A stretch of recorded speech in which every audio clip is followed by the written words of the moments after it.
Things I believe as a radical feminist that piss off other feminists, part 4.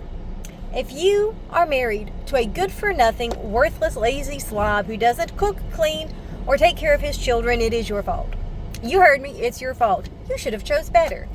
You should have looked at him carefully when you first started dating to see whether he seemed like the sort of guy who cooks and cleans and takes care of himself. And then you should have made sure that as you dated him that he continued to be that kind of person. And if he stopped, you should have broke up with him. And when you moved in with him, you should have taken a good long look again to see how he acts when there's a woman living with him and whether he continues to pull his weight or whether he starts to expect you to do it.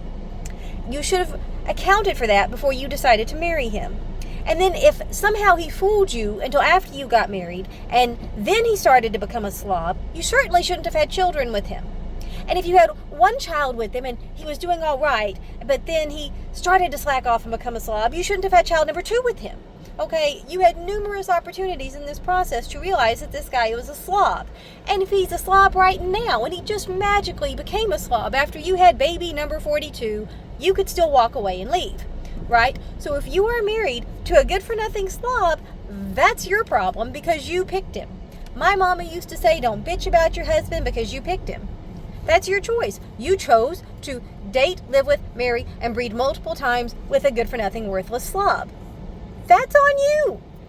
He didn't magically become a worthless slob. There were warning signs that you didn't look at. And you know what? Even if he starts to show some warning signs, you don't have to dump him immediately. You can just put your foot down and explain how things will be in this house. Okay? No one is forcing you to cook. No one is forcing you to clean. No one is forcing you to do his laundry. And don't give me this, well, I guess you just expect me to live in filth. No, bitch, I expect you to grow a backbone and move the fuck out.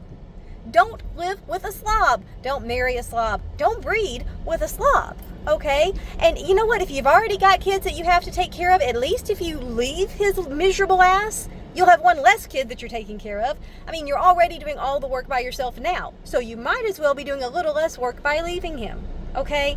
It is your fault for picking a bad man and putting up with bad behavior and not setting boundaries.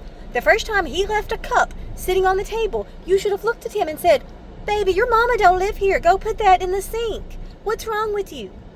You certainly shouldn't have started cooking for him, okay? You shouldn't have started doing his laundry. You shouldn't have started cleaning up behind him. You should have grabbed him by the hand, led him to the toilet and said, there's piss on the floor. I need you to clean it up. And if he said no, you break up with him.